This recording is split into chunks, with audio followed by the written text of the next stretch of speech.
goes to again Dilip Ambanwe for Get Together.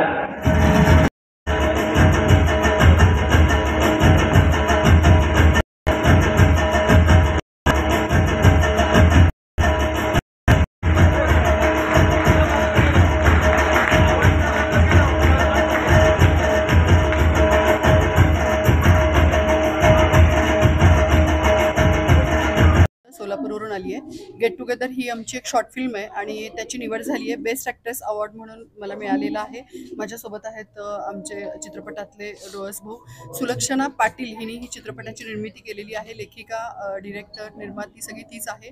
Rajendra पोळसर, Shivaji Mestri sir, Dilip अबनवे, Ratnatai Deshmukh, बरेच त्याच्यामध्ये कलाकार आहेत आणि विशेष म्हणजे सुलक्षणाच्या आई वडिलांचं खूप सहकार्य झालेलं आहे। एका मुलीला ते उभं करतायत। चित्रपटाचं नाव गेट टुगेदर जरी असलं तरी फ्रेंड्स फॉरएव्हर असं आपण म्हणतो। मित्रांची ती एक मदत, मित्रांनी कसं एकमेकाला मदतीला उपयोगाला आलं पाहिजे, जसं श्रीकृष्ण आणि सुदामाची मैत्री आपण बघतो, तर सुदामाला मदत करण्यासाठी श्रीकृष्ण धावून गेला होता, तशा मैत्रीवर आधारित ही रिअल स्टोरी आहे। आणि खरं तर ह्या अवॉर्ड फंक्शनला आल्यानंतर संभाजीनगरचं एक वेगळं रूप बघायला मिळालं। खूप पूर्वी आले होते माझ्या राजकीय प्रवासामध्ये, बरेच माझे इथं मित्र होते, पण ह्या आत्ताचं रूप जे आहे संभाजीनगरचं आणि नाव बदलल्यानंतर येण्याचा जो एक आनंद होता तो वेगळा होता खरं तर। आणि त्यामुळं हे अवॉर्ड्स असे दिले गेले पाहिजेत। खरं तर रंगमंचावर आपण आपला रोल करतच असतो आयुष्याच्या रंगमंचावर, पण चित्रपटामध्ये सुद्धा एक चांगला अवॉर्ड मिळून पुढच्या भविष्यासाठी तो एक प्रेरणादायी आणि वाटचालीसाठी ऊर्जादायी ठरणार आहे।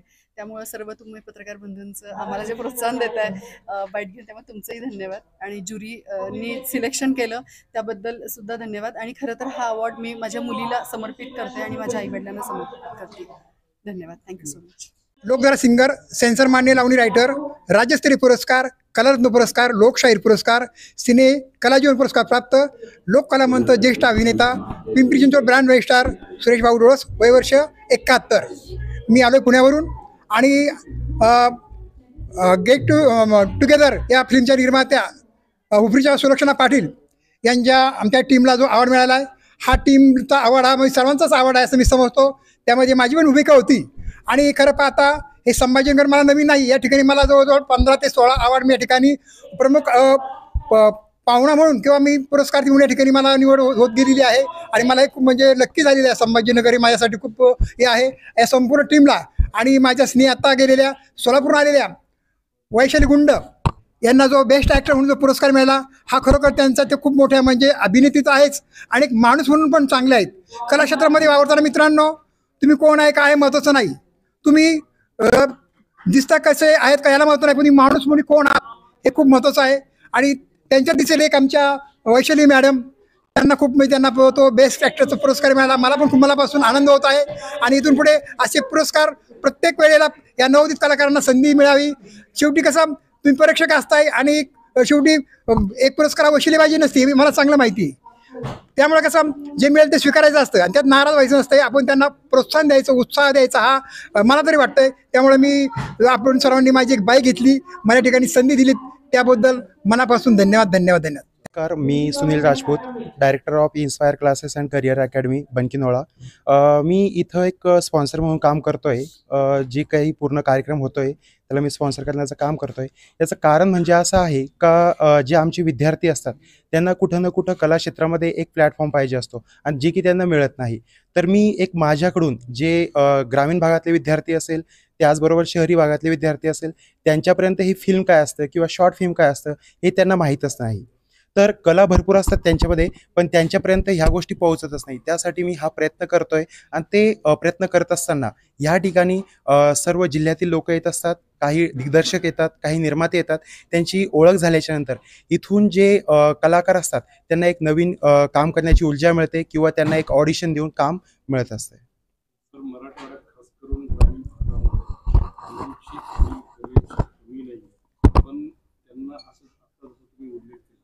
त्यांना योग्य प्लॅटफॉर्म न मिळाल्यामुळे ती कला जिथल्या तिथे समाप्त होत आहे। हो, तर काय होतं एका जे ग्रामीण भागातील विद्यार्थी आहे त्यांना ना डान्स क्लासची सुविधा असते, ना त्यांना ॲक्टिंग क्लासेसची सुविधा असते. तर कला भरपूर असते. शहरी भागातील जे विद्यार्थी आहेत त्यांच्यापेक्षा पण जास्त कला असते. पण त्यांना सपोर्ट करणारं किंवा सहकार्य करणारं कोणी नसतं. तर आमची जी एज्युकेशन फील्ड आहे, या एज्युकेशन फील्डमधून आम्ही त्यांना एक सपोर्ट करण्याचं काम करतोय, जे की जिथे ऑडिशन्स असेल, त्याचबरोबर काही फिल्म फेस्टिवल असेल तिथपर्यंत आम्ही आणण्याचा प्रयत्न करतोय. आता इथं आमचे भरपूर विद्यार्थी आलेले इथं ते परफॉर्म्स करताय आणि इथून ते अवॉर्डसुद्धा देणार आहे. जेव्हा ते तिकडं जातील, तालुक्यामध्ये जातील, तेव्हा ते सगळ्यांना सांगतील आणि त्याचबरोबर ज्या लोकांना त्यांचा परफॉर्मन्स आवडेल तर ते त्यांना नक्कीच पुढच्या जे काही त्यांचं हे असेल मूवी वगैरे असेल त्याच्यामध्ये त्यांचं सिलेक्शन करतील. आपल्याकडे एक भिंत आहे, एक अंतर आहे ग्रामीण आणि शहर. हो तसं जर बघितलं मराठी फिल्म सिटीमध्ये आजपर्यंत मोठे पडदे गाजवणारे ग्रामीण भागातून हो पडदे आलेले आहेत. हो हो पण तरी सुद्धा शहरी आणि ग्रामीण ही नकळत मनात एक भीती उभी असते, एक भिंत उभी राहते. हो, बरोबर आहे. काय झालेलं आहे आजपर्यंत जसं की तुम्ही बघायला गेले, सैराट मूव्ही असेल, एक ग्रामीण भागातील कलाकारांनी गाजवलेला आहे. त्याचबरोबर फॅन्ड्री मूव्ही असेल, ते पण ग्रामीण भागातील लोकांनी गाजवलेलं आहे. तर मकरंद अनासपुरे असेल, सगळे जे असेल ते ग्रामीण भागातलेच आहे. पण काय होतंय ते झालं पहिला काळ. पण जो आताचा काळ आहे, तर आताच्या काळामध्ये काय होतंय का ज्यांच्याकडं पैसा असेल किंवा त्यांच्याकडं नाव असेल तेच लोकांना पुढे जाण्याची संधी मिळते. तर ग्रामीण भागातील जे कलाकार आहे ते मागच राहत आहे. तर त्यांना एक पुढे आणण्याचा प्रयत्न मी माझ्याकडून जेवढं होईल तेवढं मी करण्याचा प्रयत्न करतोय. आपल्याकडे अजून एक प्रकार आहे, गॉड फादर हा एक प्रकार आहे. कोणाचा तरी फिल्म इंडस्ट्री असेल, क्रिकेट विश्व असेल, राजकारण असेल, एखादे गॉड फादर लागतो. फिल्म इंडस्ट्रीचाही तसाच प्रकार आहे. पण काही जणांनी आपल्या स्वकर्तृत्वावर तो पल्ला गाठलेला आहे. याबाबत काय वाटतं? हो, बरोबर आहे. कारण कसं आहे आजपर्यंत जर आपण बघितलं तर मोठे जे कलाकार आहे जसं की कपूर फॅमिली असेल, खान फॅमिली असेल, त्याचबरोबर मराठी इंडस्ट्रीमध्ये सुद्धा तसंच आहे का जे मोठमोठे कलाकार असतात त्यांचे जे मुलं असतात किंवा त्यांचे जे नातेवाईक असतात ते त्यांनाच आणण्याचा ते प्रयत्न करत असतात. पण कोणीतरी एक व्यक्ती असतो, त्यांना कलेची जाणीव असते आणि त्या कलेची जाणीवमुळेच ते काय करत असतात की जे मुलं असतात त्यांना ते वरती आणण्याचं काम करत असतात किंवा त्यांच्यामध्ये जे कलागुण आहे त्या कलागुणांना वाव देण्याचं ते काम करत असतात. सर, आपण स्वतः ग्रामीण भागातून आलेला आहे. ग्रामीण भागातील एक पिरियड होता 30-40 वर्षापूर्वी, तमाशापट असतील, कुस्तीपट असतील, ग्रामीण भागातील विविध कला असतील, यावर सिनेमे निघायचे. त्यामुळे त्या कला टिकून होत्या. आज ते सिनेमेही लोप पावले आणि त्या लोककलाही लोप पावल्या. यासाठी काही करता येऊ शकते सर. काय आहे का ज्या गोष्टी आपण जसं की इंस्टाग्राम असेल ते इंस्टाग्रामवरती काय चालू आहे का सर्व मॉडेल जमाना, मॉडेल आयुष्य कसं दाखवायचं हे चालू आहे. आजकाल जर बघायला गेलो आपण तर थिएटरमध्ये जे नाटक होतं ते बंद झालेलं आहे. तर ते थिएटरमधले जे नाटक आहे किंवा पथनाट्य असेल हे जर परत चालू केले तर याच्यामुळं काय होईल का जी आपली महाराष्ट्राची जी अस्मिता आहे ही पुन्हा जागृत होईल आणि याच्यामुळं खूप चांगला आपल्या कलाकारांना सुद्धा फायदा होईल. कॉलेज आणि शाळेपासून पहिले प्रशिक्षण दिलं जायचं, आता ते कॉलेज आणि शाळा लेवलचंच बंद करण्यात आलेलं आहे. हो, बंद करण्यात आले. त्याचं कारण असं आहे का काय करताय विद्यार्थी आजकाल ज्यांचं जसं की इंस्टाग्राम असेल, फेसबुक असेल याच्यावरती रील्स वगैरे बनवण्याचं काम करतात. आणि हे काय होते का ज्यांच्यामध्ये कला असतात ते मागे राहतात आणि जे भलतेच मुलं असतात ते समोर येतात. तर याच्यामुळं काय होतंय जो खरा कलाकार आहे तो स्टेजच्या खाली दबून जातोय आणि जो ज्यांना काही त्या कलेचं एक वैशिष्ट्य सुद्धा माहीत नसतं तेच कलाकार आज वरती येत आहे. जसं की क्षेत्रात येणाऱ्या युवकांना काय आव्हान करणार आणि काय संदेश देणार? ह्या क्षेत्रात जर यायचं असेल तर ह्या क्षेत्रात तुमचं फार करिअरसुद्धा आहे. पण ते करिअर करत असताना तुमच्या शिक्षणाकडे सुद्धा लक्ष द्यायला पाहिजे आणि शिक्षणाकडे लक्ष देत असताना तुम्ही जे तुमचं हे कला आहे, तुमच्यामध्ये कलागुण आहे ते कलागुण सुद्धा तुम्ही करायला पाहिजे. ज्या ठिकाणी तुम्हाला संधी मिळणार नाही त्या ठिकाणी आम्ही आहेच. आपला क्लासेस आहे inspire classes and career academy, त्या ठिकाणी जर तुम्ही आले तर तिथून तुम्हाला 100% मदत दिली जाईल.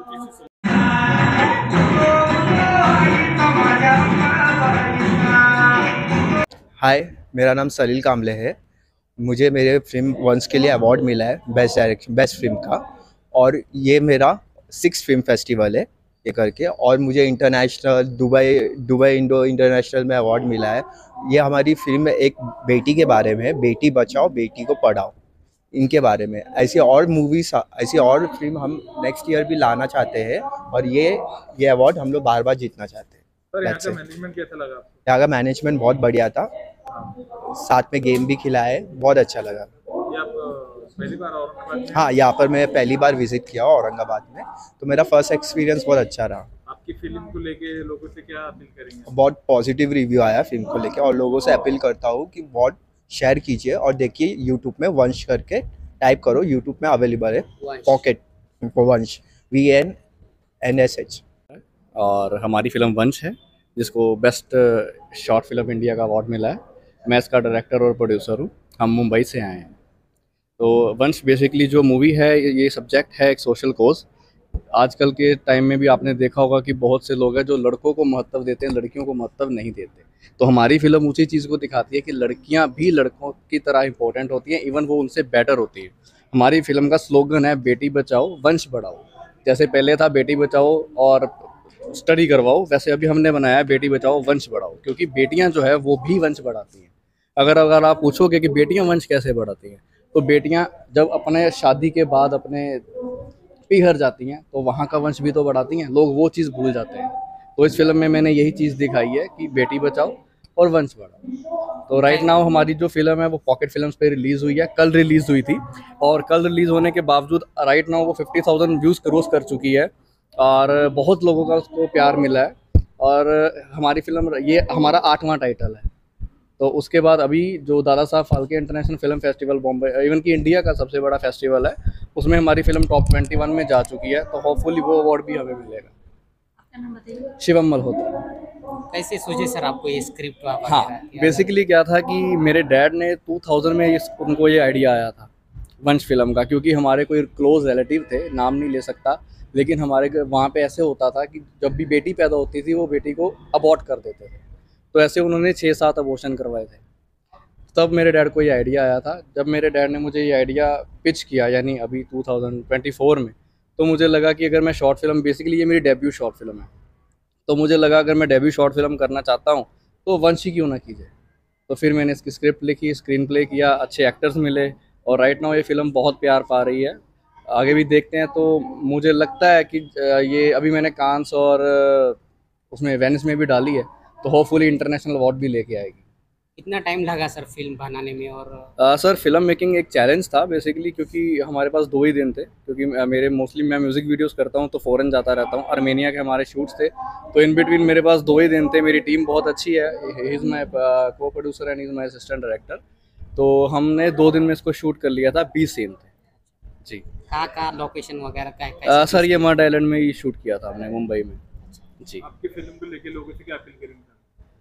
सर अपील तो नहीं करना चाहूँगा, सिर्फ यही बोलना चाहूँगा, अगर आप वंश फिल्म देखते हो और समझ लो अगर 10 लाख लोगों ने भी देखी है और उसमें से एक इंसान भी ये समझ जाए ना कि लड़के से ज़्यादा इंपॉर्टेंट लड़की है और लड़कियाँ अबॉर्ट होनी बंद हो जाएं, तो समझ लो मेरी फिल्म सक्सेसफुल है। मेन मेरा ये है। माझं नाव नामदेव सुधाकर सोनवणे. थँक्यू भास्कर हा चित्रपट रील्स आंतरराष्ट्रीय चित्रपट महोत्सवामध्ये 2 कॅटेगरीमध्ये त्याचं नॉमिनेशन झालेलं आहे. एक सोशल बेस्ट फिल्म म्हणून आणि बेस्ट शॉर्ट फिल्म म्हणून. तर मुळामध्ये थँक्यू भास्कर हा जो चित्रपट आहे, तर तो आपण जगलेलं बालपण आहे इन्व्हायरमेंट वाईज, तर ते आपल्या पुढच्या पिढ्यांसाठी आहे का अवेलेबल? त्या आमराई आहेत का? ते नदी आहे का? ते हाताला येणारं विहिरीचं पाणी आहे का? तर अशा बहुतांश प्रश्न मांडणारा आणि इन्व्हायरमेंट वाईज प्रोटेक्ट करावं असं एक सुंदर समाजाला मेसेज देणारा ही एक शॉर्ट फिल्म आहे. आणि या शॉर्ट फिल्मला आविष्कार फाउंडेशनने प्रोड्यूस केलेलं आहे. त्यांचे मी खरंच आभार मानतो की अशा फिल्म ह्या कमर्शियल मुळामध्ये नसतात. जनरली यांच्याकडून कुठलाही रेव्हेन्यू क्रिएट होत नाही आहे आणि त्याच्यासाठी जे काही लागते तर ही पूर्णतः इन्व्हेस्टमेंट जी आहे तर ही रिफंड नसते. तर अशा चित्रपट बनवण्यासाठी जे धाडस लागतं तर त्याच्यासाठी अशा वेगवेगळ्या फाउंडेशन असतील किंवा समाजातील काही व्यक्तिमत्व असतील, त्यांनी खरंच समोर येणं गरजेचं आहे आणि समाजाला आपल्याला किती वेगवेगळ्या माध्यमातून प्रबोधन करता येईल त्याच्यावर निश्चितच विचार करणं गरजेचं आहे. कशी संकल्पना सुचली की बा या प्रकारचं फिल्म बनवा आपण? विलास कुगणे म्हणून आमचे एक कलाकार आहेत या फिल्ममध्ये, तर त्यांनी आम्हाला आविष्कार फाउंडेशनच्या याच्यासाठी बोलवलं होतं इनॉग्रेशनसाठी. तर त्यावेळेस त्यांचं मुळामध्ये 2016 पासून कार्य सुरू आहे वृक्ष लागवडीचं. तर यामध्ये वृक्ष लागवडीसाठी आम्ही गेल्यानंतर असे बरेचसे संस्था आहेत ज्या की इन्व्हायरमेंटसाठी काम करतात, पण त्यांचं काम कुठं दिसत नाही आहे. मग तिथून ती सुरुवात झाली की बाबा ते बीज जे आहे फिल्मचं, तर तिथं ते रोवल्या गेलं आणि यावर आपल्याला काहीतरी करता येईल. जेव्हा आम्ही रिसर्च करायला घेतला तर त्यावेळेस आमच्या लक्षात आलं की समाजामध्ये फक्त वृक्ष लागवडच हा एक प्रॉब्लेम नाही आहे किंवा ऑक्सिजन, तर असे बरेचसे प्रॉब्लेम आहेत ते आपल्याला एका याच्यावर पडद्यावर आणणं गरजेचे आहेत. तर मुळामध्ये सुरुवात ही त्या इव्हेंटपासून झाली होती. थँक्यू भास्कर हे कसं नाव सुचलं, म्हणजे असं काय वाटलं त्याच्याबद्दल थँक्यू भास्कर असं नाव ठेवलं? कारण की कुठलाही चित्रपट जेव्हा आपण रंगवतो तर त्यावेळेस आपल्याला एक कलात्मक दृष्टीनंही पाहावं लागतं, म्हणजे जेणेकरून आपल्याला मनोरंजनही झालं पाहिजे सिनेमातून, आणि दुसरी गोष्ट म्हणजे की आपल्याला ती गोष्टही मांडता आली पाहिजे, संदेश पण मिळाला पाहिजे.